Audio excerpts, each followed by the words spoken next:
This is Caravan to Midnight, the John B. Wells program. Here is John B. All right, it is my distinct pleasure to welcome to Caravan to Midnight for the first time Mr. Merle Temple. He's the author of the Michael Parker trilogy, A Ghostly Shade of Pale, A Rented World, and The Redeemed, A Leap of Faith. The novels are written as fiction, but draw upon his experiences as the first captain for the Mississippi Bureau of Narcotics in the initial War on Drugs, a manager in the corporate world and a campaign chairman as he confronted the unholy trinity of politics, crime, and business. This is clearly to be seen just in the general banter coming out of the DNC at the moment, and other places too, but I digress slightly. Mr. Temple crossed paths with many of the iconic figures of the 20th century, including Ronald Reagan, George W. Bush, Bill Clinton, Margaret Thatcher, J. Edgar Hoover, Morgan Freeman, Christian apologist Ravi Zacharias, and countless senators, congressmen, governors, and ambassadors. Merle survived encounters with drug dealers who held him hostage as they debated where to dump his body, a meeting with contract killers hired by the Dixie Mafia to assassinate him, an ambush by snipers in a terrible gun battle, and retaliation by corrupt politicians he investigated. As the Deputy State Superintendent of Education for Georgia, he encountered corruption and treachery that reached all the way up to the White House and paid a terrible price for opposing it. He was indicted and sentenced to federal prison, where he formed the most successful inmate-led ministry in BOP history. He signed books for the casts of Criminal Minds and Major Crimes, and dined with the producers of Saving Private Ryan in Hollywood, where a treatment is underway for a possible TV series. He was interviewed on KKLA, America's largest Christian radio station, and Media Mayhem TV in Beverly Hills. This is amazing. Ghostly was chosen by one college as required reading, and his books are used in many middle schools and high school English classes. Ghostly is the all-time best-selling novel at the Tupelo Barnes & Noble store for North Mississippi. His books are favorites in the library for the 30,000-member Bellevue Baptist Church in Memphis. The books are in shelters and prisons in Illinois, Mississippi, Alabama, Georgia, and South Carolina, where men use them to lead other men to Christ. Merle signs books across America with his wife Judy and speaks to churches, schools, civic clubs, book clubs, and prisons. He testified to the Chuck Colson Task Force on Prison Reform and has interviewed many radio and TV. Well, he's been interviewed on many radio and TV stations, including American Family Radio, Sirius Radio, and Israel National Radio, to warn of the dangers and darkness of this rented world, and to tell of his journey to the peace and purpose of Jesus Christ. Unbelievable. Already an amazing story. Haven't even talked to him yet, but I'm looking forward to it, and here it comes. Hi, Mr. Temple. It's good to have you with us. It's great to be here. Wow. All right. Well, let's begin at the beginning. How were you? Were you led into this work? How did you wind up how'd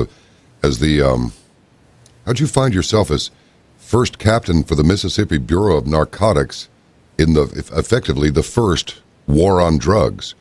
And then we'll get into what exactly is the war on drugs in a minute. Well, I was at Ole Miss, young, naive. Wanted to save the world, forgot the world already had a savior, and his name wasn't Merle.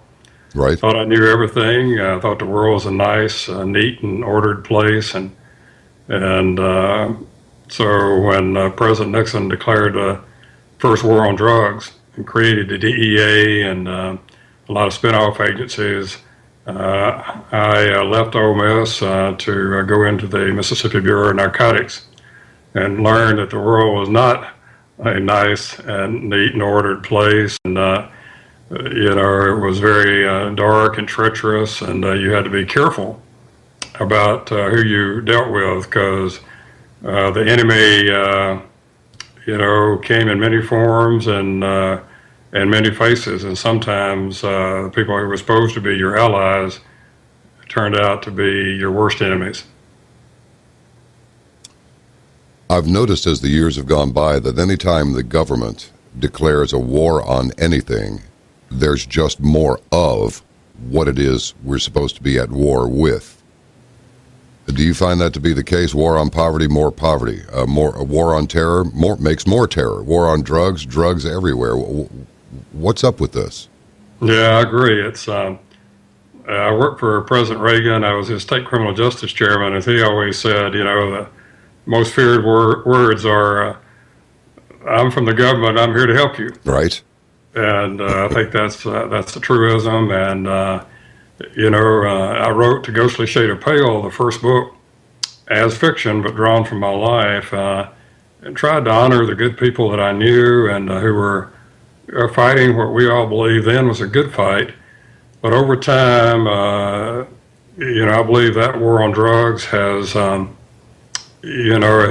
damaged civil liberties, and has been a vehicle, just as so many things are in Washington, just to expand central government and what I call the messianic state, which desires to be our temporal guide and separate us from their main competitor for the hearts of the people, which is Jesus Christ. So now, let me just throw a bunch of stuff out there, and then you can roll with any of it that you want to, or you can reject any of it, or just say, no, that's nonsense. That's not part of my experience. But I've often wondered if a person can't get a joint through the airport, how do you get 10 metric tons of heroin through the airport? And that's one of those aha moments. Oh, I know, inside help. So how is it that with all this money spent on DEA and all these drug interdiction outfits, how is it that there's just no stopping it? I saw this tiny article in a regular newspaper some years ago that I couldn't believe what I was reading. It was about the size of the article that I saw, saying that Grenada had been open to Soviet and Cuban air traffic back in 1979. And it was that the Sinaloa cartel was allowed to fly a 747 full of cocaine into the United States and actually land it and unload it here in exchange for help against the Zetas. And I thought, am I really reading this in a newspaper? And I never heard another thing about it. Well, I go into some of that in Ghostly Shade of Pale. First, I would say that, anytime there's the kind of money involved that you have in drug trafficking, it's like trying to dam up the Mississippi River with a shovel. And we for a while, we thought, well, we're getting better. We take out this organization and that organization, and if we just try harder and have better intelligence, but we'd knock out one and 10 would spring up and take its place. And all of that money that's just hard for regular folks to comprehend, that's spread around, collateral damage. One piece of that collateral damage of the drug wars, was the corruption of government, really at all levels, because when guys show up with suitcases, full of money, to give to an official, we live in a fallen world, and, we're all sinners, and it's hard for a lot of them to turn that money down. And what we did see, too, that while we were fighting drug traffickers and organized crime here in Mississippi in those days, we had a lot of small airfields, still do, crop duster fields, private airports are just scattered all over the state and all over the South. And the intelligence agencies back then in the 70s were using mercenary pilots to hop guns out of those airports, fly under radar into Central America, to arm whatever side, we were supporting at the time. And the problem was those planes, those mercenary pilots, didn't come back empty. They came back loaded with drugs. And one of them claimed, that he claimed to be able to land in a cornfield at midnight with the corn standing and not lose a brick of hashish. And The only question for us was it sanctioned or unsanctioned, the return flights, and many of us believed, that it was sanctioned to fund black operations. Yeah, clearly it was. And my understanding is that cocaine and those drugs would wind up in holding facilities, and then this product would be stolen. It's like, okay, I get it. All right. Let me ask you this: is it our understanding that now, if they're flying all the way down to Central America, they're going to have to pick up some fuel somewhere, unless they got something that's got some good range to it. So by staying under the radar, they weren't talking to any kind of Mexican air traffic control or any of that. They were just literally, this was a black flight, no contact, no radio contact with anybody. They're just flying. Is that it? Yeah, well, I think most of them back in those days were flying. Well, some of them were flying the old DC-3s, the workhorse planes, for a long, long time. And some of them flew smaller planes, but the ones who were carrying big loads of stuff in and out, I think, used the DC-3, and they flew under radar, no contact, and it was all set up, these remote airstrips. They left from, going to remote airstrips, in the jungle, and it sounds like something, out of a movie, but, truth is stranger than fiction. Always. And so when they came back, they didn't even bother with getting cleared back into American airspace. They just came in, as you say, under radar. And, we, occasionally it would go wrong for them. One guy I knew,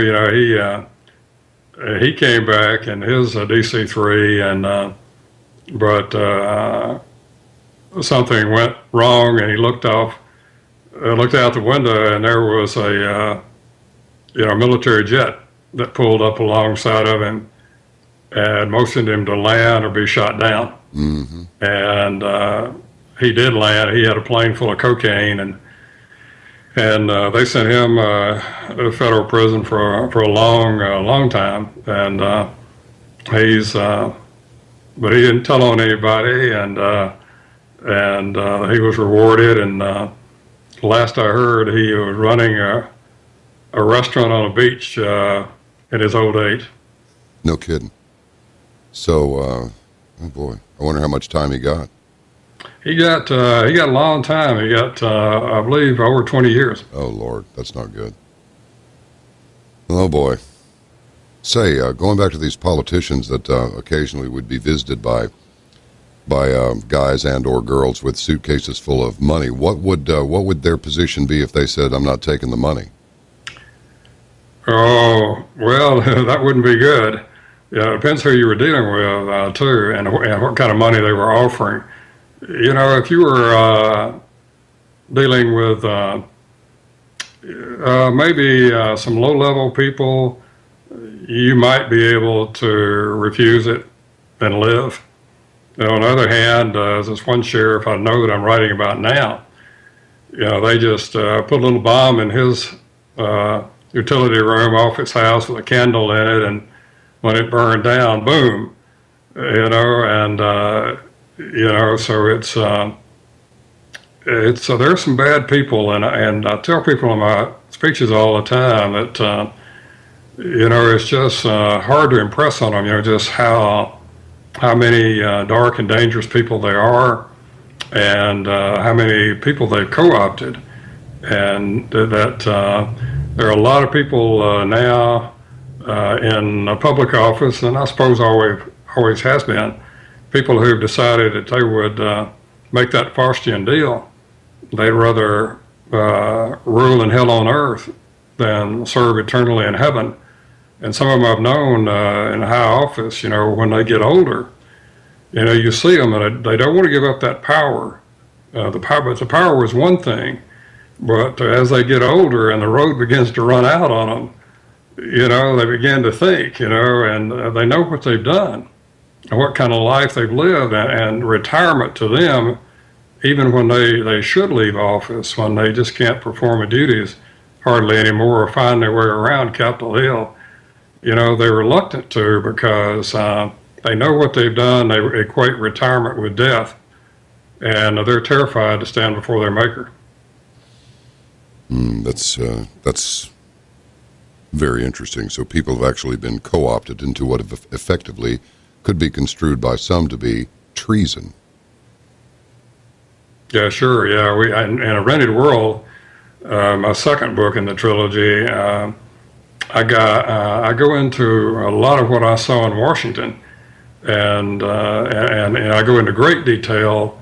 I try to entertain in my books, but also to educate people and to warn them, to paraphrase Thoreau, that all that's necessary to lose yourself in this world is to be turned around once with your eyes shut, and I add with your conscience muted just for a second, and then they've got you. And I know so many people that's happened to, and they spend the rest of their life sometime trying to find their way back. And I go into great detail as Michael, the character based on me, is visiting a reform congressman who's just gotten elected, and Michael is sitting in an adjacent office, and he hears the majority whip, come in. He's in there having a meeting with the new guy, and he's just telling him like it really is. And that's what they do to these reformers when they arrive. In Washington, they tell them, that this little plot of ground up here on this hill is all you'll ever need to know of heaven if you go along with us, and all you never wanted to know of hell if you go against us. Like I said, if you're number 218, the number to pass bills in the House, and we need you, you're going to vote the way we tell you to vote. And if you don't, you'll never get another committee assignment. You'll get the worst office in the building, and we'll fund somebody to run against you. And as he tells him in the book, he said, we hope you didn't believe or think we believed all that all those Reagan-esque speeches you were making.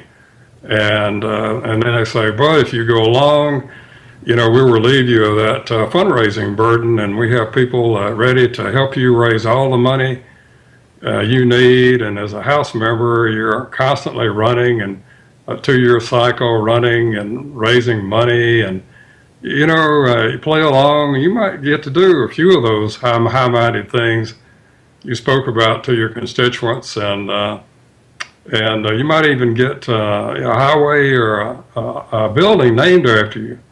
The closest thing to immortality that you can imagine in this old world, and it gets really brutal. And they talk about the ratings and the rating groups, and they say we control them; they're our people, and they rate the votes that we tell them to rate. So you can still get 100%, conservative rating or whatever, because it's just mom and apple pie votes that they pick to rate you on things that really don't mean a whole lot. And it's just, and I warn people when you go to Washington, and you see these people, some of them, and there's still some good people, but you see a lot of these people and you think they're, this guy may be a godly man and he prays with you and quotes scripture. I said, sometimes when you leave their office and they have your vote and your money, I said, they mock you when you're out of earshot. Yeah, I'm sure that's true. Boy, lots of questions are trying. Now, you're Mississippi, right? You're not Georgia. No, I'm here now. I'm back home here in Tupelo, Mississippi. I was born in 1948 here in a little bitty hospital then. It's huge here now. It's all over town, and it's the largest rural hospital in America. But I was born in 1948, and just a few months after I was born, it's a little known fact that Vernon and Gladys Presley decided that Tupelo probably wasn't going to be big enough for me and Elvis, so they moved to Memphis. Gotcha. I find, just by the by, I find the Mississippi accent and the Georgia accent to be the smoothest and most pleasant to listen to. No offense to our friends up in North Carolina. My dad's actually was from North Carolina, but that's the one that's the most difficult for me to deal with is that North Carolina accent. But Mississippi and Georgia, those are smooth.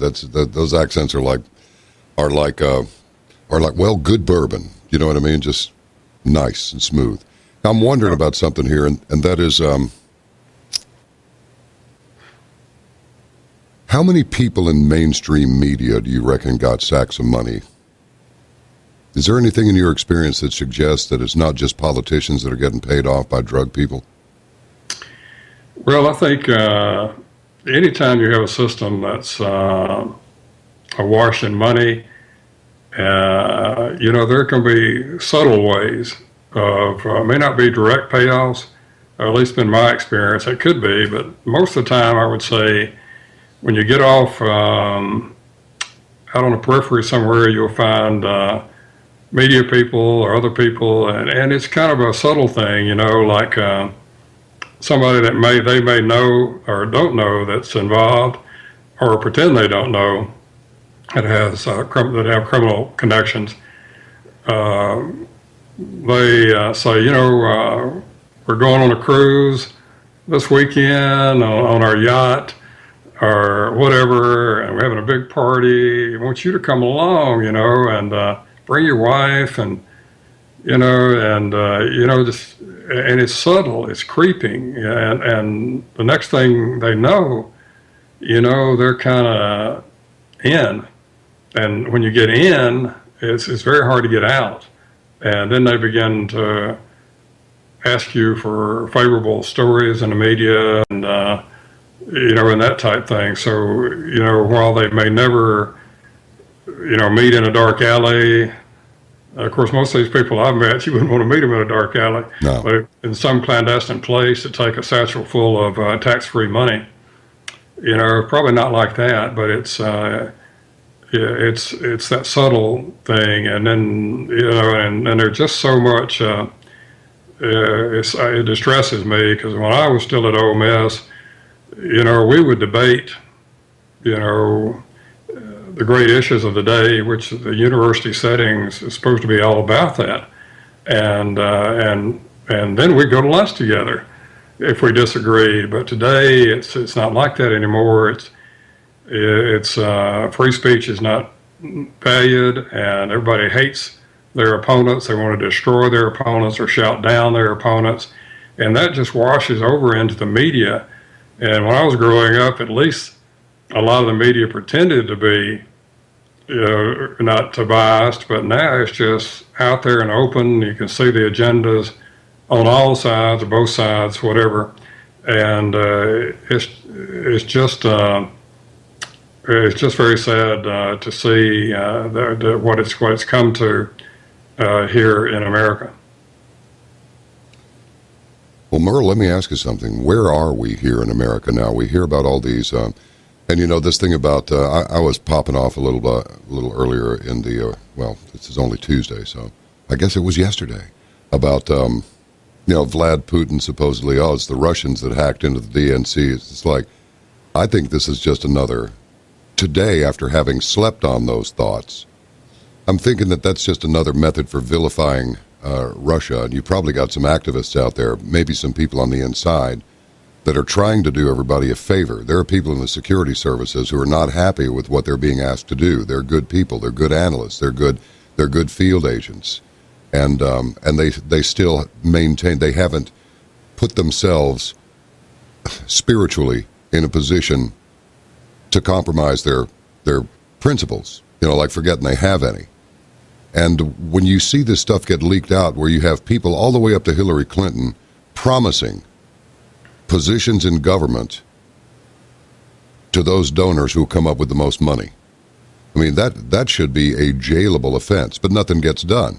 And after watching this horribly juvenile little movie that had a very, very serious undercurrent running through it, it's a silly thing, just laced with the worst language on earth. I repeat, juvenile. I'm talking like 7th grade bathroom language, where the guys are really trying it out. But what it came down to was that there's an alpha team and an omega team. Alpha team tries to bring about the end of the world by, starting trouble all over the world, and the omega team tries to defeat them. So in the end, nothing happens. And I thought, that's interesting. That sounds like the Democrat and Republican parties. They're both so stridently in opposition to each other, and yet nothing happens. They just cancel each other out. Do you find any credibility in that theory? Well, what I've seen is in my life is there are so many games within games, within games, within games. It's just very difficult to know who is what, who's real, if anybody's real. You just have to look and look and look again. And I told some people recently who were weighing in on some issues, so certain that they knew what this person was about and that person was about, and that they had figured everything out. And I told them, that you don't know the rules of the game, and many people don't know that even there is a game, and that they're just pawns. In the game, sometimes pawns are the people that they believe are their champions. And it's just, down on the ground level, back in the bureau days and the corporate days, political days to follow, I would see those things back then, and it just building and building through the years. But you would encounter people, and they would present themselves to be one thing, and this was what they were about, and that wasn't who they were or what they were about at all. And I told people sometimes, as I have, if you're with a person who's a pretender, and you're talking to them, I said, you look away quickly, and look away and then look back quickly. Sometimes when the mask drops for a second, what you see will almost terrify you. So this person who was just laughing and slapping your back a minute ago, and the look on his face when you look back, shows you that he would like to cut your throat. Mm-hmm. And it's just a lot of people don't believe, they don't want to believe that, because it threatens the paradigm in which they live. But it's true, and that's what we try to warn people about in the book. So don't pull any punches, and I draw from my experiences, and it's pretty brutal, and things that I saw and things that happened to me in life were, pretty brutal, and really not pleasant things to write about, and I wouldn't have probably written about some of them as I did. But I promised God that I would, write these 3 books to tell my story and his story of second chances and redemption, when he showed me, who and what never mattered in the world, and who and what always will. I take it that you, are you out on the clothesline by writing these books even now, and just not worried about it? Well, people ask me that all the time, and I tell them, well, from the gangster days, I said most of those people from the 70s and everything, they're gone now, either from natural causes or unnatural causes because of the lifestyle they led. But the people that always I found that concerned me more than the organized crime figures who tried to kill me were the operatives of government, who have the full force of government to turn it against you. And I found out that organized crime figures were just choir boys, compared to the government criminals and political criminals and corporate criminals that I encountered, who were just, by and large, pretty hollow people. Yeah. They've compromised so many times, the ones who weren't so bad once upon a time that they're just lost, and they've rationalize their decisions, and the ends justifies the means is the mantra by which they live. And as they told me in a corporate meeting once, when I had chaired a campaign of a lady running against a corrupt incumbent. And the legislature pretty much told them, that the corporation, that until they punished me and muted me, that no more legislation for the corporation would move. And that was a brutal meeting to attend. And they told me, basically, who do you think you are? You're not God. Right and wrong. What's that? And you're going to go back and make money for us like you always have, and you're going to never have another independent thought in your life. And I couldn't live with that, and I asked for early retirement and a buyout of my pension, but it's just the way of the world, and but I try to show it all in the books, and we get cards and letters and emails and private messages on social media, virtually almost every day, sometimes, certainly every week or 2 or 3 times a week. People telling me that their eyes have been opened, that they felt God speaking to them through their books. That's the best reviews you can get on a book. And that their lives have been changed, or the books came to them at a critical juncture in their life. And it's just not ashamed to admit. Sometimes when I'm sitting here at my computer and I get some of those really, really tender notes, I shed a few tears. Not ashamed to admit it, as I tell people, real men cry for Jesus. But to answer your original question, I'm not afraid because Christ took all fear from me and all bitterness, and when I meet enemies, I engage them in love. And, what can they do to me? Threaten me with heaven, as Vince Gill sings in his song. That's no threat at all. I get to see Jesus center. Did your wife ever say, you got to stop this, Merle? This is insane. You're going to get us all killed. I mean, that's a personal question, so forgive me if I'm indiscreet in asking it. No, it's a fair question. My first wife, Susan, passed away in 2007, and she stuck with me all the way, even though one night when I was gone in the bureau days,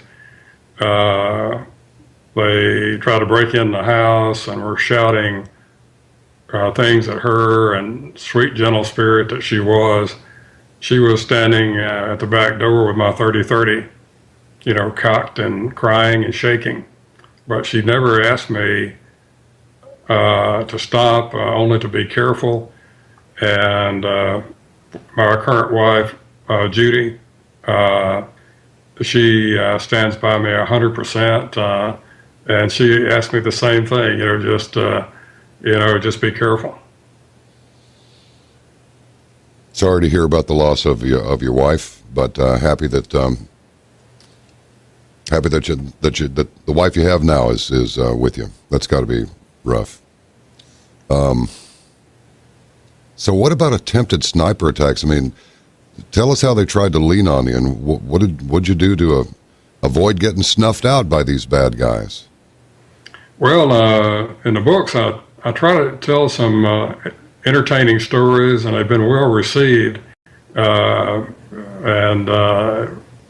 When we were in Hollywood on Media Mayhem in Beverly Hills, we were interviewed by Allison Hope Weiner, who used to be with the New York Times. She's a big entertainment lawyer, and her brother created Mad Men, and we talked about all of that in a great interview, one of the first big interviews that I did, and we talked about all those things that I talk about in my speeches, kind of to wake people up, about being held hostage when I was working undercover. Heroin dealers surprised me working solo undercover and took me hostage at this small remote place in the middle of the night, and they decided just to kill me. Take my money they knew I had on me. and keep their wares. And they began holding guns on me to debate where to dump my body. And the one sitting across from me, 8 double-edged razor blades, bit them in two, chewed them, swallowed them, grinned at me, and the blood just rushed out, bubbled at each corner of his mouth, ran down on his throat. And then he swallowed a whole box of long stem kitchen matches. He swallowed the flame, and my whole life flashed before me that night. And that's in the book. And then being lured out near Memphis by contract killers hired by the Dixie Mafia to kill me when we hit an organized crime set up in DeSoto County, south of Memphis, which was a mixture of Dixie Mafia, the regular mafia, and even some of the elements that were in McNairy County, Tennessee, back in the old Buford Pusser days. And they lured me out to kill me there. But what you asked me about, the ambush, we had my agents in my group when I was captain, they had bought heroin off of heroin dealers who were trying to establish a heroin market around Mississippi State University and Mississippi State College for Women, now Mississippi University for Women. And they would come in and sell high purity heroin, flood it on the street, and get people addicted to that, and then come back and cut the purity way down, and so they could sell more and more and more to feed the habits that had been created on that high grade heroin. So we had made several buys from them, and we decided to do a buy bust, to buy and then arrest for a large amount, trying to draw out any of their backers.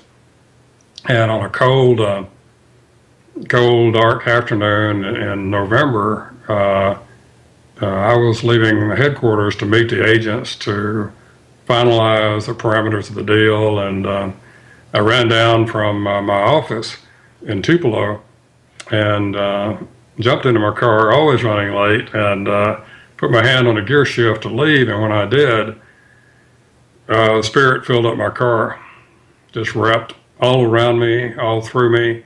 I'd never experienced anything like that in my life. I was a very nominal Christian at that time, and spoke to me clearly. Said, "Go back and get the bulletproof vest," and then whew, it was gone. And I'm looking around like, what was that? I'm losing my mind, and no one wore a vest in those days. We only had 2 for the north half of the state, and they had no armor in them. They only stop up to maybe a small handgun, and agents didn't like to wear them working undercover because they were kind of bulky and hard to conceal, even though it was November and would be under coats. And I said, well, I don't know where that came from. I'm losing my mind. I put my hand back on the gear shift, and spirit came back in the car, all through me, all around me.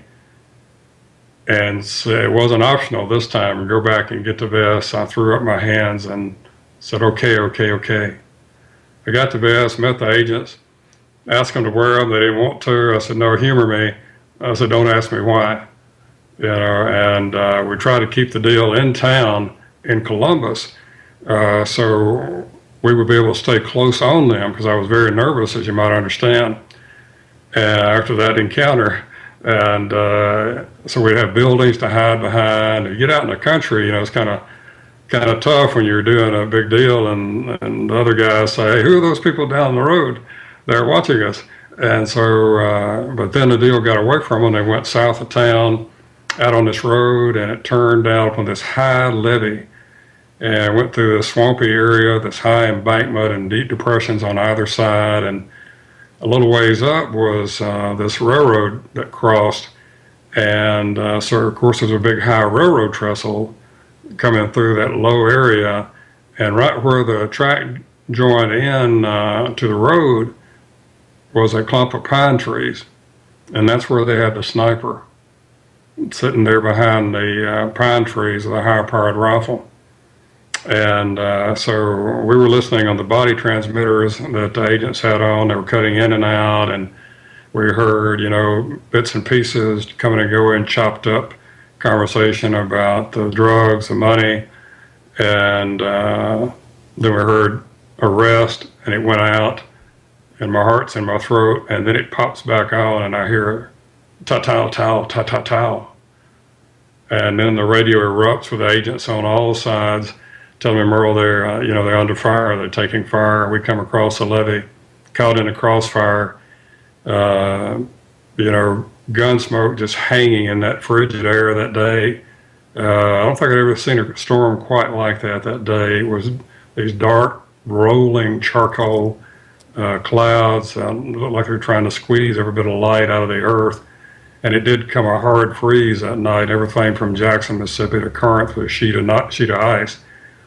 And we were caught in a crossfire, and it was a scene of horror. It was the intersection between heaven and hell, and one agent was down, been hit 3 times. The female agent with him had shot a violator as he went in to draw his weapon out, shot him right through the wrist.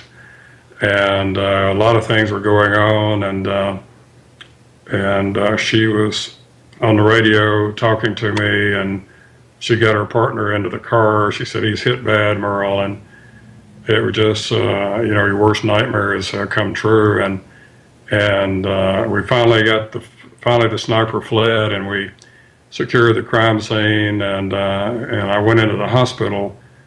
I left the crime scene with the chief of intelligence. I went into the hospital to check on the agents, and I knew the violator she had shot would be there too. I tried to comfort her because she was young. We were all young, but she was about 21 or so, and just seeing her partner shot and shot her first person. And I tried to comfort her, walked in, found the violator, placed him under arrest. He was there for treatment. And I walked into the ER.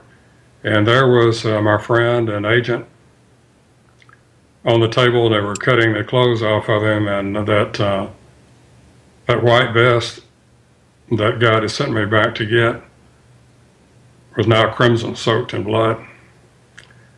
And I walked up, and the doctor said, "Merle, look at this." One round hit him in his lower extremities. One sliced through his arm, and this one hit him right in the chest. And it parts through the vest because it wasn't designed to stop a high-powered rifle, but it deflected it. He said it deflected it, Merle. He said it went in behind his right breast, skittered around the barrel of his rib cage, and popped out behind his left breast. Good Lord. He looked at me and he said, "If you hadn't had that vest on, Merle, he'd have been dead before he hit the ground. It would have taken out his heart and lungs. He'd have been dead before he hit the ground." And I tell you, right at that moment, still get chill bumps right now. It's been 40 years when I talk about it, and you could feel the shuffle of angels' feet and hear the murmur around us, and I knew that I was not alone. Yeah, a lot of people think that angels being present is a lot of woo-woo stuff, but it's not. It's absolutely real. That's amazing. Now, what in those days? This is just a little detail. What kind of stuff did you have to shoot back with? Were you carrying revolvers or 45 autos or what? Most of us, the standard issue back then in the early days of the drug wars in early to mid 70s, was a 357 Magnum revolver. Yeah. And but then people began to go. Some began to go to 9mm.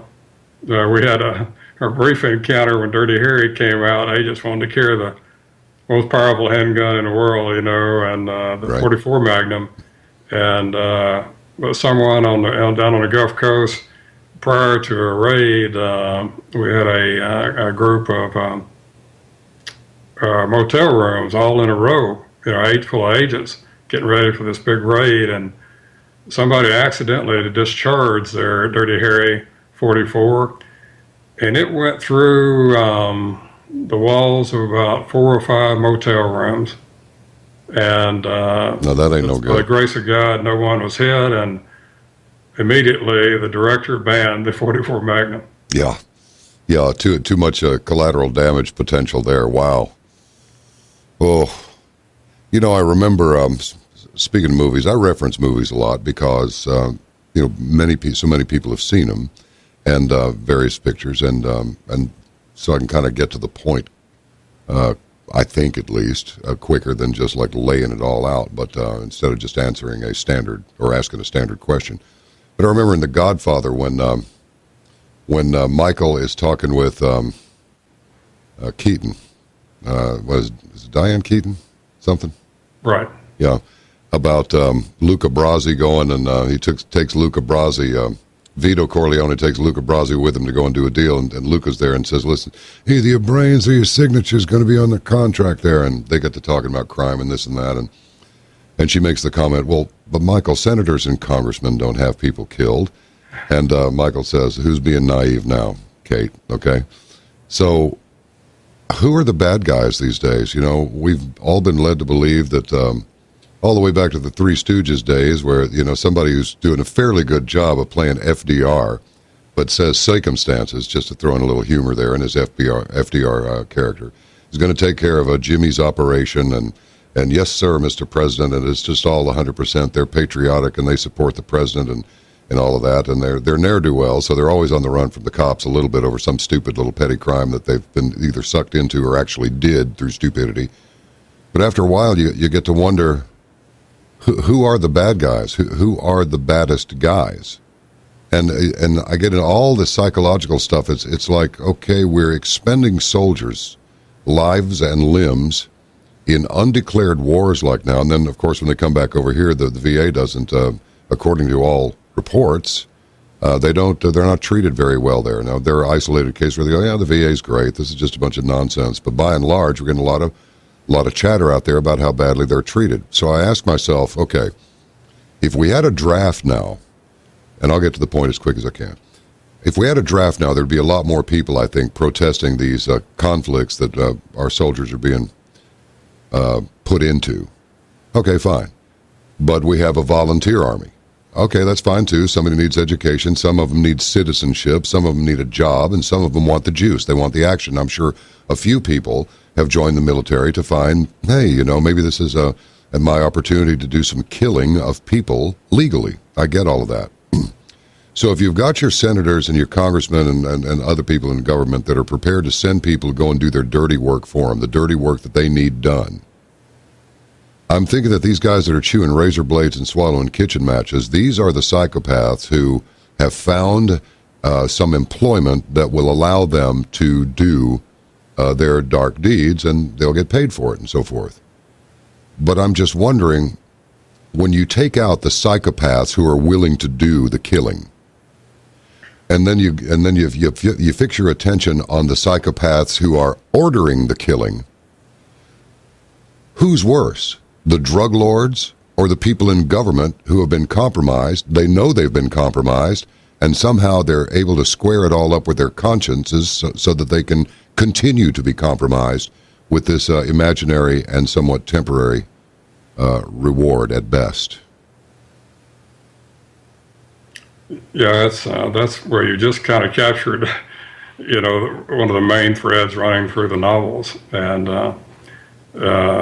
you know, was it Bob Dylan said, still a little bit, and they put you in prison, still a lot, and they make you king. Mm-hmm. And there's a lot of truth in that. And sometimes when very naive people think they know who the good guys are, in fact, they're the bad guys. And the people that some think are the bad guys many times are actually the good guys. And I know a man who's was and still is a friend of mine, and the government came after him. He was a great Christian evangelist, and they came after him for a law that no one had ever heard of. And that's the thing about Washington, you know, that we allow them to pass all of these laws, and you know, supposedly to address terrorism or organized crime, but then they turn them on ordinary people and political enemies as it suits them, selectively applying them. And they were brutal to him and his sweet little wife.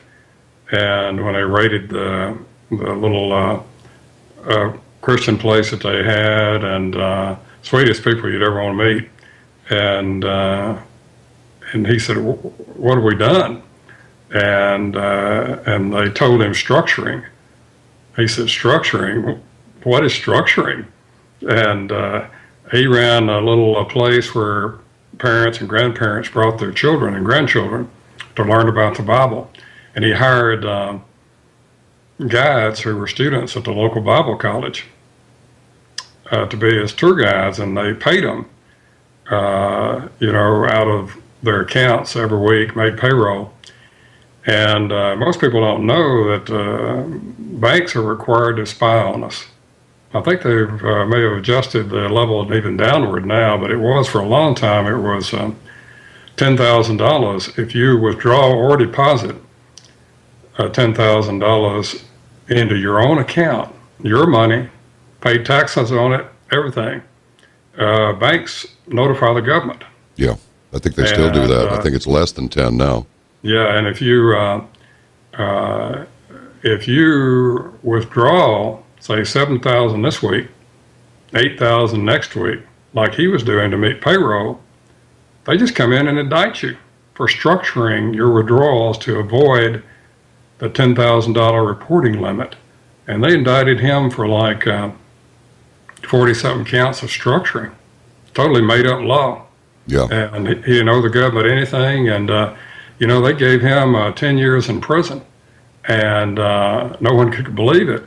And on his radio program, like you and I are talking now, someone called in and asked him had he prayed for the agent that brutalized his family that night. And he prayed. I think it was kind of an imprecatory prayer, but a prayer, free speech, freedom of religion. They gave him 3 years, tacked on to the 10 for praying in America. People say it can't happen. I tell them it happens quite often.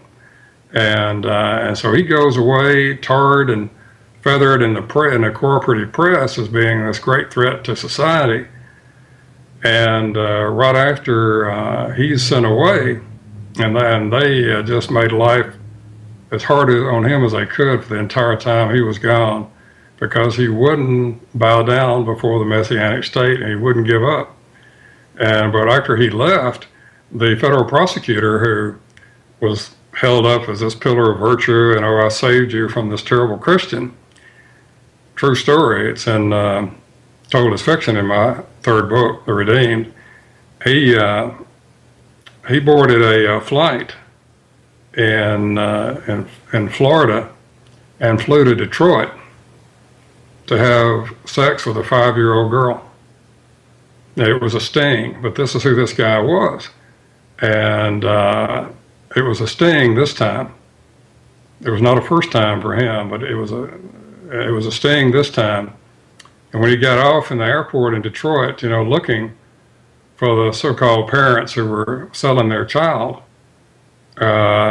he sees one he thinks he recognizes, and when he started walking toward him, the agents converge on him, and he drops the little doll he's brought for this little girl.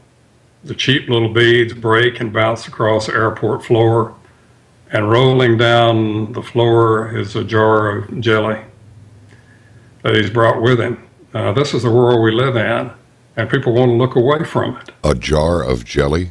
Yeah. And what is this for? Or do I need to use my imagination? Yeah.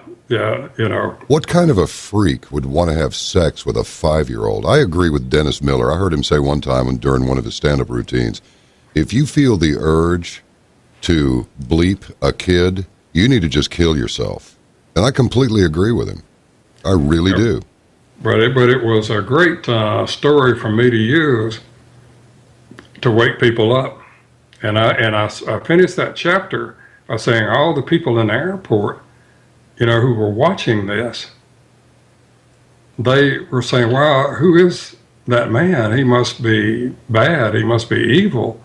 Look at all the FBI and the local police converging on him and putting him in cuffs. And the narrator in the chapter ends by saying, and these same people just yesterday or a week ago would have heard this representative of the federal government on TV and believed every word he said. Yeah. And it was a great call, and people get it with examples like that. They begin to get it and stop this this worship of government, as false idols or people in the government. It's kind of like X-Files, when he tells Mulder, trust no one, Mr. Mulder. And that's, I try to get across to people, the only friend who will never leave you and forsake you, and the only person that you can trust, is Jesus Christ. And how much better life became for me being a crusader, hopeless crusader and dreamer, when I finally realized, that my Savior won't be arriving by Air Force One. And when I realized, how good it was, that day I went under new management with someone who won't resign and can't be impeached.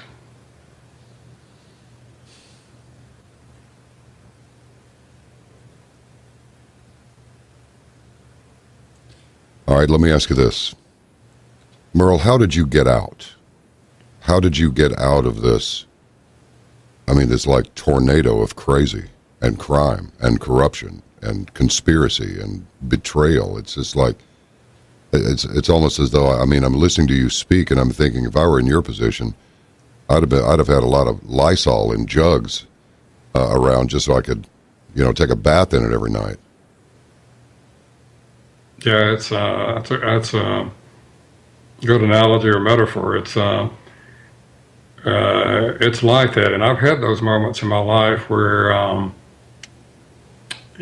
knew I had gotten in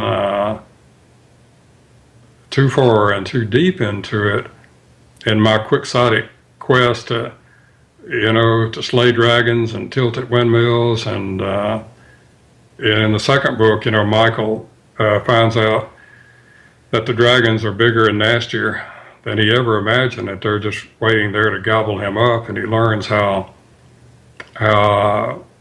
pathetic he really is, and helpless and hopeless, without God. And God opened that door for me. That was my exit, from all of that, even though hard times followed that. He used, in those hard times, he showed me, how it was and how it would be from that day forward. And he used that megaphone of pain that C.S. Lewis wrote about to shout at me, can you hear me now? Can you hear me now? And I did, and it changed my life completely. And to go back to your Godfather reference, when I was writing book 2, A Rented World, I used some Sicilian in that book, and I wanted to make sure that I had translated it correctly. And I had become friends with John Martino, and John played Paulie, in the original Godfather. They shot him out in the car and left him there, and Clemenza told the shooter, leave the gun and take the cannoli, that famous line. Oh, yeah. And John put a review on my second book, said, leave the gun, take the cannoli, and buy this book. But when I asked him, I said, John, I need to find somebody who's fluent in Sicilian. He said, I'm fluent in Sicilian. I said, you are? And he said, well, here it is. And he looked at it and he said, yeah, I think you got it. And I said, well, John, how did you become fluent in Sicilian? He said, well, I'm Italian. And he said, when I was little, he said, we would go over to Italy and Sicily to spend summer with my uncle. And I said, who is your uncle? He said, Lucky Luciano. Oh, no. Head of Murder Incorporated. And I tell you, I meet the most interesting people that I would never have known except for these books. And I have just been here, there, and everywhere. And, I had dinner with Morgan Freeman in a blues club, his private table, sang songs with him. It's just been, and just the regular folks that I meet who pray for me constantly and send the nicest letters, invite us here and there to speak. It's just been a joy. What kind of guy is Freeman like? when you're on a personal level with him when he's not doing his political thing? Oh yeah. Besides that, he's we didn't talk politics at all, but he wanted to know all about the book and about the drug wars and the first book, and 'cause he's got his own production company, and he's funny, just as nice as he can be, and I'm sitting there just right across from him talking all night, and I kind of told myself, now this is crazy. You're sitting there talking to Morgan Freeman all night. And I was trying to lose some weight then because I pick up weight out on the road when I don't exercise and don't eat right. And so they brought me this big platter, everything fried, everything Southern. And it was so good, but I was trying to be good, and I only ate my small portion and motioned to the waiter to pick it up. And when I did, I heard that voice there in the dark across from me, that voice out of the movie say, "What's the matter? You didn't like it?" And it's his place, and I said, "No, Morgan." I said, "It was great." I said, "I got up on the road the other day." I said, "I couldn't snap my britches." And he just died laughing, fell over dying laughing. And he got up and sang a solo that night. But just to be around him, just as easy and nice a person to talk to as you can imagine. If you didn't know who he was, you would think he was just another nice guy. Isn't that something? Well, I suspect they out there in Hollywood. I don't know. I've had the sneaking suspicion that they have their own kind of passive aggressive blackmail / pull you into the conspiracy. Just talk the talk and walk the walk. We'll take care of you out here.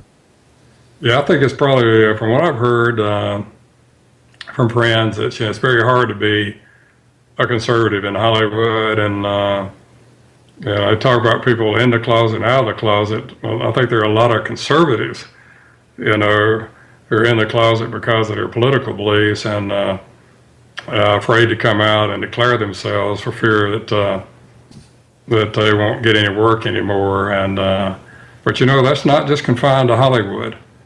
That's sometimes in the corporate world and in all walks of life.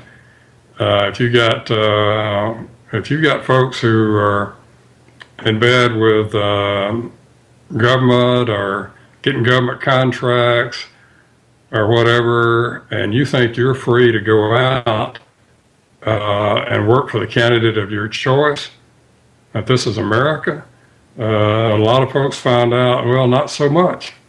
You get the little call saying, "Hey, I pay you through those government contracts. Senator so-and-so directs those contracts to us here. And you're not going to work against him. You're not going to offend him. You could lose your job and I could lose my company." And they start, trying to rationalize it and say, well, if that happens, they say, well, I give a lot of money to charity. And they said, you won't have a job. You won't be able to tie to your church anymore. Foreign missions, will fail. But just because you want to be this crusader, you still believe in this archaic sense of right and wrong. It's just so complex. So many complexities within complexity. And I always believed, that there was this simplicity in life that most people settle for. And to a certain extent, I still believe that. But I always believed that beyond that simplicity was this barrier of complexity.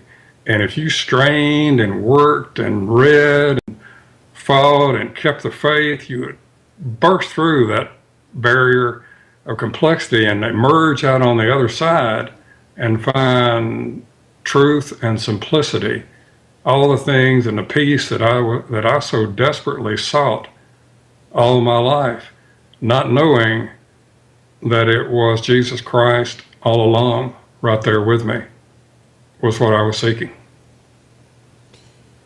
Let's explore that just a little bit, Merle, if you don't mind. So you went to church, you went to Sunday school occasionally, but you weren't really what you would call a deeply religious or spiritual person. You're just a regular. I take it that you were a regular guy trying to do things the right way, but you weren't like immersed in the spirit Am I close? Because if I'm Oh not, yeah, you're spot on. Yeah, I was a very nominal Christian and did not understand the personal relationship with Christ at all, even though I've been raised in the church.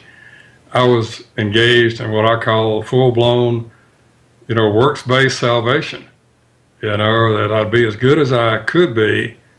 I would right wrongs, help the oppressed, and the underdog, and seek truth, justice in the American way. Like my heroes of my youth, and that everything would work out. And when I left this world, the ledger, they look at the ledgers, in heaven and say, well, you weren't perfect, and but the good outweighs the bad, so come on in. Of course, it doesn't work that way, but that's pretty much as wrong as it sounds. That's pretty much what I operated on for a long time. I knew I had favor of God. I did, but I didn't understand it, and it scared me, and I ran from it. Everybody said, well, Merle can fall in a briar patch, and come out without a scratch. And so I knew that, but I had no clue what it meant, no clue how to surrender, and no idea what waited for me when, like Chuck Colson, I was born again in incarceration. And that he showed me then that he said, you've always tried to give a helping hand to people to pull them up. But God showed me, he said, I'm going to bring you down into a world you never would have known or experienced in your wildest imagination, so you can understand Christ and his coming down into the world to save humankind.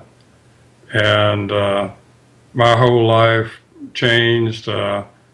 He drew close to me, the Holy Spirit, and began to make what I thought was knowable. And Scripture, I thought I understood. I found I didn't understand it all. And he began to lead me and guide me as I began to write A Ghostly Shade of Pale, and to make it, what it is and what the books are. And like so many schools, high school, middle schools are using them in English classes. And I speak to all these kids about and warn them about the danger of the world they will inherit, and how easy it is to lose yourself. And God's just opening doors that all the experts told me could never be opened, but then when they are open, the experts are like scratching their heads, saying, how did this happen? These people letting you in here and there, how's that happening? They said, we're the experts. And I said, well, there's only one expert I listen to. He says go, I go. He says do, I do. That's the plan, and I'm sticking to it. Mm-mm-mm. When you talk to the World War II guys about their experiences, those that were in action, they won't even talk about it. So I'll just say, I take it you let off your pistol a few times. I'm sorry, I did what? I say, I take it that you've probably let off your pistol a few times. Oh, yeah, definitely. Yeah, it's just particularly one that comes to mind was in an action where a guy just drew, he was going for his gun, and I got to mine first. But for as having, thoughts of despair, anything that would lead me to suicide, and I've seen that by police officers and other people who were just overwhelmed, by darkness and danger and despair when that day arrived, when, they found out that nothing was what they thought it was. And when it just all became overwhelming. But I have seen people who despaired, and I investigated. I took a walk in the woods one hot summer day, and walked up on an agent who had shot himself, and he was dead. That was a horrible day. Yeah, I remember You know, the guy that got Dillinger, Melvin Purvis, supposedly took his own life, but you look into it, and J. Edgar Hoover didn't like him and leaned on him so hard. I'm not sure if it was some sort of. I always wondered about that. It's like, why would he have guilt over the Dillinger thing? Maybe it wasn't guilt over the Dillinger thing. Maybe it was that along with everything else. When you got the director leaning on you, that's what a strange, dark world. You know, there was something in Texas Monthly one time and had a bunch of cowboy-looking Texans walking across the grass. You know, there's the big guy looks like he's about, I don't know, 310, 315. He's got the shotgun. The rest of them got the requisite mustaches, and they got their hands on their pistols and so forth. But as you read this guy's story, he talked about, it was so funny because these were his words, and at the time it just seemed so poignant and crude and strange all at the same time. And I repeat, this was in print. But he killed some kid that was in exercising his duties as a peace officer. This kid pulled a gun out on him or something. Anyway, he shoots this kid. And he says as he's looking at the kid, their faces almost change places. And instead of looking at this nasty, horrible little criminal on the ground, what he's looking at now is a dying young man with a look of innocence on his face, and he's the one. The cop is the one that's wearing the grim face of the deliverer of death. And he made the comment, like a whore, and it just really creeped me out. That's about the only way I can play. I wish there was a more eloquent way to put it, but it really struck me as bizarre on a visceral level. It was strange. Do you understand what he meant by that? I don't. Sure. Yeah, sure, absolutely. It's not like real life is not as antiseptic and clear cut as the movies and everything sometimes present it to be. And hey, just I shot. Hey, honey, you're home. What happened today? Well, I shot 2 people. Just another day at the office. Yeah, right. It's not like that at all. And I caution people today in these great debates we see now, about this side and that side and the police. And I say, in America now, if there's a debate, no one thinks, everybody runs off to the corners of the side and they say, hooray for my side. And they run over there and start shouting at the other side. They don't stop and think. They just default to one side or the other. Even those who blindly support the police, which I support the police when they're right, and they most often are. But I'm here to tell you they're not always right. I saw that in my time. And so you shouldn't just automatically assume that a person who has a badge is automatically good. Just as you shouldn't assume that some kid on the street who got killed was automatically bad. It doesn't help anything if you just default to one side or the other without using the brain and experience and the discernment that God has given us. There can never be healing and reform and progress, and love as long as we just run to behind the battle lines immediately without. It doesn't cost a thing to sit and listen to the other side. It doesn't mean you're compromising yourself at all, But there's a higher law that we all should look to, and so it's just a very complex world we live in right now, and a lot of angry people on the landscape of America. And, we've lost our way. When we try to reject God from the public square, we're reaping the whirlwind now. I think of that, the writer from the 18th century, Thomas Gray, who wrote, "Where ignorance is bliss, 'tis folly to be wise." And then you think, okay, folly being silly or whatever, but it's actually even more serious than that. It's a costly undertaking, having an absurd or ruinous outcome. That's a definition of folly as well. And as I see all these people committing themselves toward what used to be known as keeping the peace, now it's law enforcement. And like in the case of this pervert prosecutor who, well, he prosecuted that case against that man, then winds up to go and meet a 5-year-old. I mean, how incredible is this? It really kind of brings you back to what I've said many times, which is, if our life and existence on this earth is not being part of the great battle between good and evil, then none of this makes any sense whatsoever. And still people will say, I don't want to hear about Jesus, I don't want to hear about God, I don't want to hear about that, I want to hear about Bigfoot, I want to hear about flying saucers. It's like, you don't have any idea how paranormal your life already is. You're looking for paranormal. You're in the paranormal tornado. Don't you get it? You know? And they don't. But, you know, we have to try, don't we? Yeah, that's what I'm doing with these books. And I have people tell me, you know, that, I never cried so hard as in some places when reading your books. So I loved them. You opened my eyes, but I didn't want them to be open.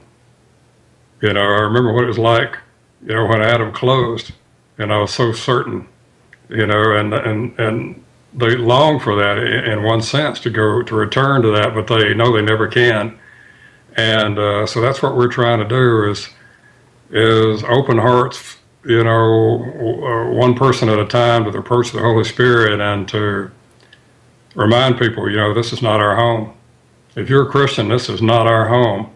You know, you get all upset about all these temporal matters, and we should care, but this world is fading away even as we speak. We're just passing through it on our way to eternity. And don't lose yourself. Don't compromise yourself. You know, don't walk away from friends when it's over a dispute where you may be as wrong as you can be because you think you're as right as you can be, and you don't know anything. You don't know the players, you don't know the games, and you know, but you're angry. And there's a lot of anger sweeping America right now, and in one sense that's a good thing, because the establishment of both parties are very corrupt, and it's an insider thing to keep the game going. But also anger also can blind you to greater truths and to things that the Holy Spirit is trying to share with you. And it also can close your heart to the most powerful tool I believe that we still have, and that's love. I debated a Satanist, and I want to tell you, he called me names, you know, I'd never heard in law enforcement or in prison, you know, and he peeled the paint off the walls, you know, when he'd gotten through with me, and he said, oh man, he said, you'll die soon. And he said, then me and my offspring are going to tear down everything you Christians built. And there was a whole audience of people waiting to see how I would respond. And I've always loved to debate. I was a debate team captain in the high school in the 60s. But, you know, God showed me, you know, it's not about winning, you know, in a temporal sense. And he reminds me that I may be the only Christian that people meet, the only Bible that they ever read. And so when he finished with his threats and everything, I said, well, you sure have a winsome way of winning people to your point of view. And I said, but I hear a lot of anger from you, and I suspect it's masking a lot of pain, because deep down inside, you know, you miss him, and you know that he's the only one that can fill up that big old God hole in your heart. And I said, I feel and hear no love from you. I said, but I love you because Jesus Christ loved me when I thought I was unlovable. And when you respond in love and not in kind as they want, they're out of bullets. But you can feel the buy-in. Oh, you can feel the buy-in for people who are hungry. They don't know what they're hungry for. They're just hungry for that peace. And they go, wow, what is that? What kind of peace is that can respond that way when they're just being swamped by hate. And so that's what I live for.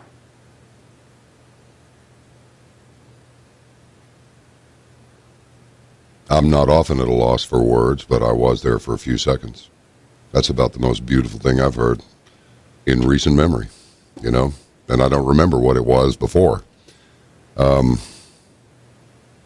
have to ask you this at this point. What made you feel that you were unredeemable?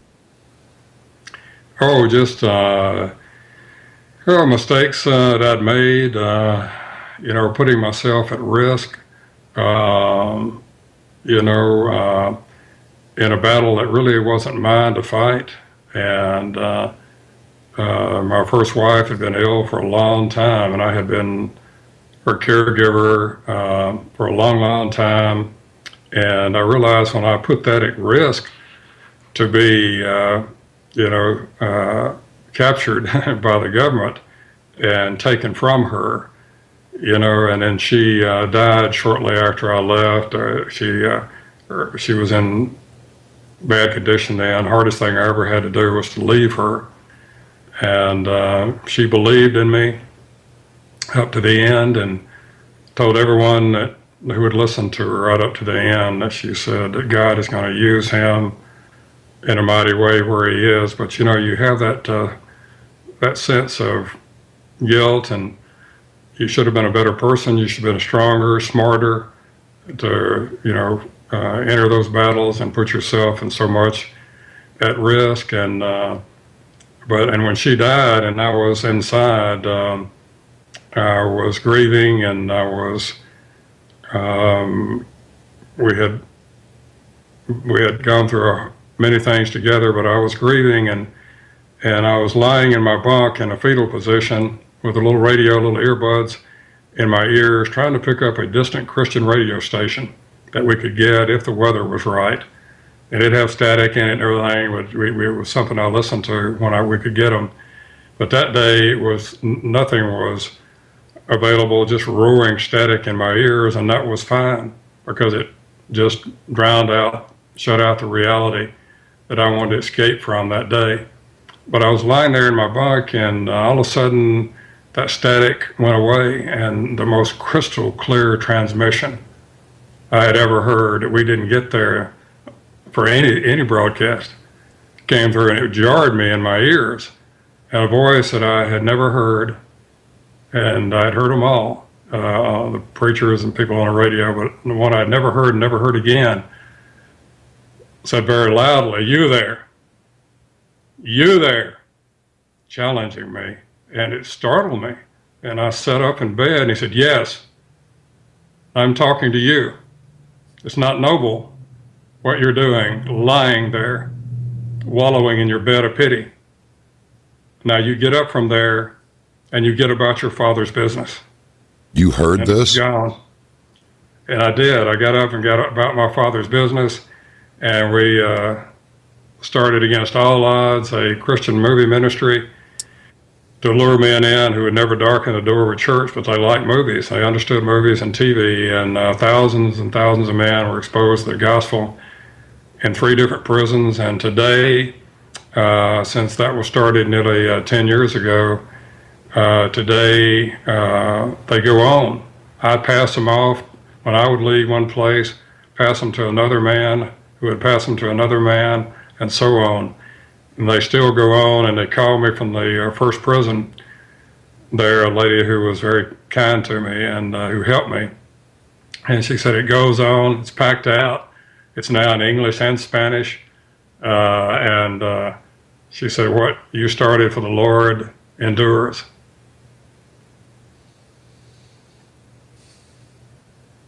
Do you think we're getting close to the end of the line? Do you think humanity's getting close to the end of days? Do you believe that we're in the last days now? Yeah, I do. I think technically we've been in the end times ever since he left, because time to us is not time to him. And there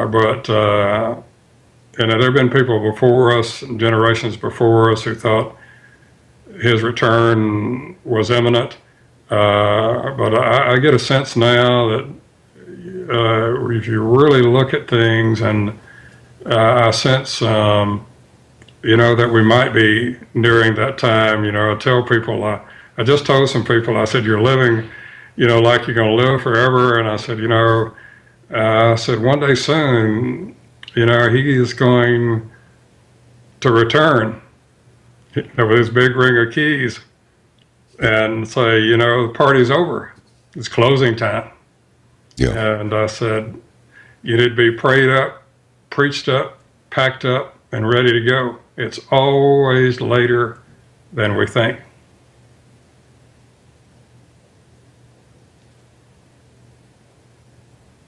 Merle, that's a beautiful place to leave this conversation, but I got to tell you, the possibilities for more discussions are just, they're just like appearing on the landscape of potential exploration and thought. When you hear about, I can't let you go, I got to have a couple more minutes with you. When you read this stuff like what popped up today about this 86-year-old priest in Normandy, France, being executed, being beheaded by guys yelling Allahu Akbar and all of that, and you see all this ridiculous immigration that comes in here unchecked, unverified people, undocumented, have no clue where they are. Well, somebody knows where they're from. And then you find out that the guy that drove the truck over all those people in Nice the other day managed to get about 110,000 US dollars to send to his family, so he was paid to do this. One of the not one of them, but yes, one of them. I would say the most senior of them all said, John, I'm going to say something very politically incorrect. He said, I believe that Islam is Satan's masterpiece. And I said, well, I'm inclined to agree with you based on the behavior.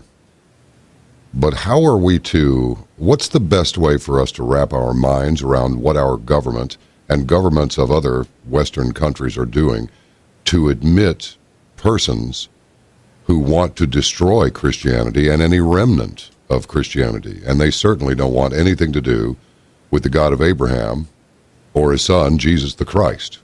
Are we supposed to fight these guys? Are we supposed to roll over to them? Are we supposed to annihilate them? What are we supposed to do, in your opinion? Because, I'd like to hear your opinion on this. Well, I think it's a very complex situation. I know some Christians who think it's our duty to bring people en masse into our midst who don't share our belief and are not really, some of them, not really great fans of Western civilization. And they say, well, the government will vet them. But then again, you're trusting the government. And, there are all kind of things leaking out about how the vetting process, was undermined by, for political reasons, about screening people. And I tell people, I respect your view. I understand your desire to witness to the world. But Christ said, go into all the world. Take the gospel into all the world. That's the Great Commission. He didn't say, bring the world to you. And I said, I really, when you start wanting to go down this other road enthusiastically, you're really undermining, in one extent, without thinking about it probably, you're undermining the work of missionaries and not giving them credit for all the things they risk through hundreds of years to go out into the jungles and to lands where it was hostile and still is hostile. And, the greatest growth for Christianity right now, is in China, and people will risk anything just to hold a Bible. I watched a video of these folks getting their shipment of Bibles in an underground church, and they would hold the Bibles and stroke them across their cheeks and just weep. And I said, oh, what we have lost in America, what we have lost. And so it's a complex thing, but I think there are just so many agendas at work that without discernment, it's hard to say, what what it is that you want to do, instead of just defaulting and saying, well, I love everybody and I want to bring everybody here. And certainly, we've seen that that's fraught with danger, and we can't trust our government now. And so it's a very complex thing, but I still trust in our missionaries. And I was saying, if you interview and see and talk to the folks who were adherents of Islam, they will tell you how naive we are. And my friend Ravi Zacharias, the greatest living Christian apologist, told me they invite him everywhere because of his stature, even in Muslim countries, because they want to debate him and everything. I don't know why. He never loses, but he always wins in love.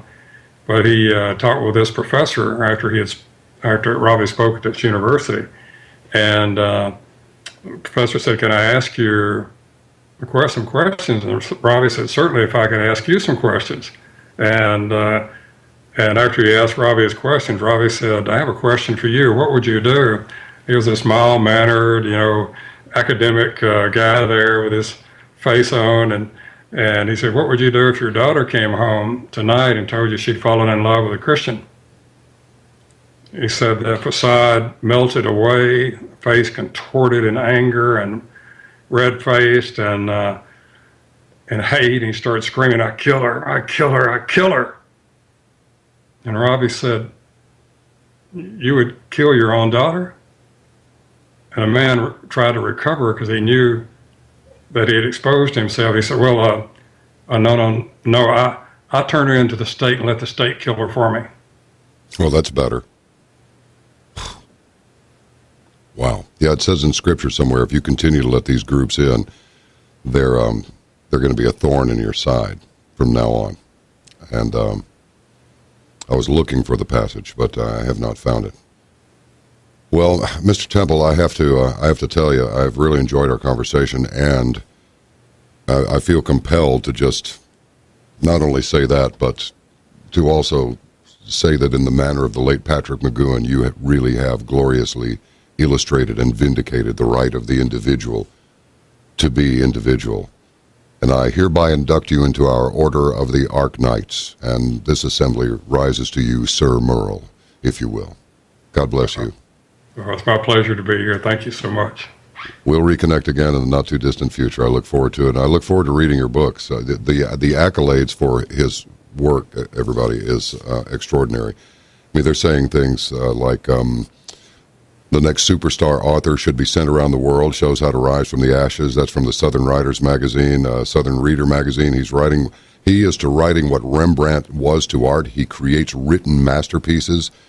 DeSoto Times, reminiscent of Thomas Wolfe, an emerging author with a true gift for words. Another one says, fiction that reveals the metal of heroes. A master at delivering spiritual messages within secular bindings. Stark yet beautiful collision of the divine with the desperate and dangerous. That's a good one. That's Richie Latham, Christian Talk That Rocks. And then American Family Radio's J.J. Jasper, God's Power Made Perfect in Weakness. The author bears his soul, a phenomenal writer. Leaves you speechless. Hang on to every word. That's Tammy Tubbs, Christian Television Network. What amazing accolades and what amazing work. Thank you so much for coming on the program. And I repeat, we'll be in touch again, all right? Look forward to it. Thank you. Me too. God bless. Bye-bye. Bye. Wow. Was that something or was that something? Oh, yeah.